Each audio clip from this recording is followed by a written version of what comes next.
محبت ہو گئی، اب میں جاننا چاہتا ہوں، محبت ہو گئی، بھاگ کر شادی کی منع کیا گیا، بھاگ کر شادی کی، اس کا کیا شرعی حیثیت کیا ہے؟ جی ہاں، یہ ایک انتہائی معیوب اور برا عمل ہے۔ اس سے یقینی سی بات ہے کہ ایک لڑکی کا گھر سے نکل جانا یہ اس کے آئندہ زندگی پہ اتنے منفی اثرات ڈالتا ہے کہ خود اس کو بھی اندازہ نہیں ہوتا۔ کل یہی شوہر کبھی بھی جھگڑا ہوگا اس کو خود تانا دے گا کہ تم ہی تھی نا جو گھر سے بھاگ کے، نہ تم نے ماں کی عزت کا خیال کیا، نہ باپ کی عزت کا، نہ بھائیوں کی عزت کا، تو ہو کیا میں تمہیں جانتا ہوں وغیرہ وغیرہ۔ تو اس قسم کا کوئی منفی کبھی بھی قدم نہ اٹھایا جائے۔ یقینی سی بات ہے کہ بالفرض شادی کر کے اسے کامیاب کر بھی لیتے ہیں، بچے ہوں گے، یقینی سی بات ہے ماں کا یہ عمل مخفی تو نہیں رہے گا، بچوں پہ کتنا منفی اثر پڑے گا، پھر ماں باپ کی ذلت، ان کی بے عزتی، ان کی ٹینشن، خاندان والوں کے تانے، یہ انتہائی قبیح قسم کے نتائج پر مشتمل ہے۔ شاہ صاحب، بھاگ کر شادی کے ہم دیکھتے ہیں مائیں زیادہ جو ہے وہ اس طرف راغب کرتی ہیں، طریقے سکھاتی ہیں کہ اس طرح کر لو، اور محبت میں معاون ثابت ہوتی ہیں۔ ماں باپ کا کردار اس حوالے سے میں چاہتا ہوں کہ ہم ڈسکس کریں، لیکن ایک وقفہ ہمیں لینا ہے یہاں پر، اور یہ اذان فجر کا وقفہ ہوگا، اور کراچی اور اس کے مضافات میں آج انشاءاللہ 12واں روزہ ہوگا۔ آپ کہیں نہیں جائیں گے، اس یقین کے ساتھ ہم لوٹ رہے ہیں۔ خوش آمدید، آپ پروگرام دیکھ رہے ہیں سحری ٹائم تسلیم صابری کے ساتھ۔ ہم آج بات کر رہے ہیں عشق و محبت، مجازی عشق و محبت کا تصور اسلام میں کس حد تک گنجائش ہے اس بات کی، اور کم و بیش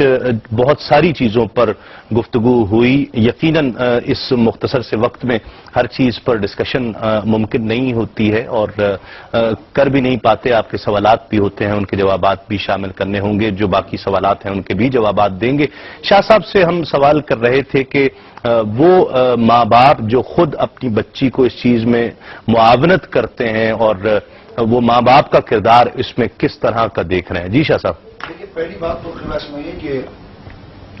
ماں باپ اگر معاونت کر رہے ہیں تو معاونت کا جائز طریقہ یہ کہ اس کے لڑکے کے ماں باپ سے مل کر گویا کہ اس کو نکاح کی صورت پہنا دی جائے۔ ٹھیک ہے، لیکن آپ جس طرح فرما رہے ہیں کہ اکثر مائیں اس میں معاونت کرتی ہیں، تو میں سمجھتا ہوں یہ جہالت کے اعتبار سے اس شعوری دور کے اندر بہت کم گویا کہ ہے، لیکن یہ بھی اس بنا پر ہوتا ہے کہ دینی تعلیم سے دوری، اس ماحول سے دوری جہاں پر گویا کہ شرعی تقاضوں کو سمجھایا جاتا ہے، اس کی حرمت کے تمام معاملات کو گویا کہ سکھایا جاتا ہے، حیا کے تمام معاملات کو گویا کہ پڑھایا جاتا ہے، اور حدیث پاک میں آیا ہے کہ جس طرح کہ سورۃ النور کے بارے میں کہ یہ وہ سورت ہے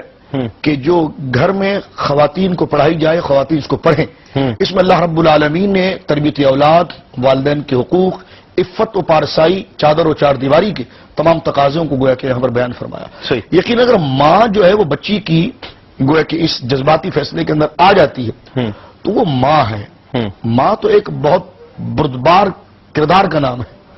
ایک پوری خاندان کے اساس و بنیاد کا نام ہے۔ تو وہ اس قسم کا اگر عمل کرتی ہے تو پہلے اس کو غیرت اس بات کی کرنی چاہیے حیا کہ اسلام کے تقاضے اس بارے میں کیا کہتے ہیں۔ میرا شوہر، اس کو تو میں نے لڑکی کو گھر سے نکال دیا ہے، اللہ اکبر، اللہ ہمارے مسلمانوں کے گھروں کو اس سے محفوظ فرمائے کہ گھر سے تو میں نے لڑکی کو نکال دیا ہے، جب صبح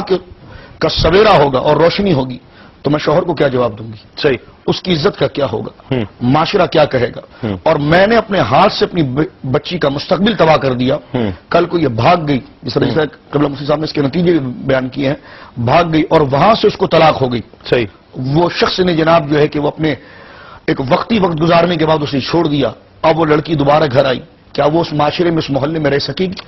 تو ماں ایک بہت بنیادی حیثیت رکھتی ہے، اس پر بہت بڑی ذمہ داری ہے، وہ صرف بچوں کے کہنے پر نہ آئے، ان تمام ماحول پہ توجہ کریں۔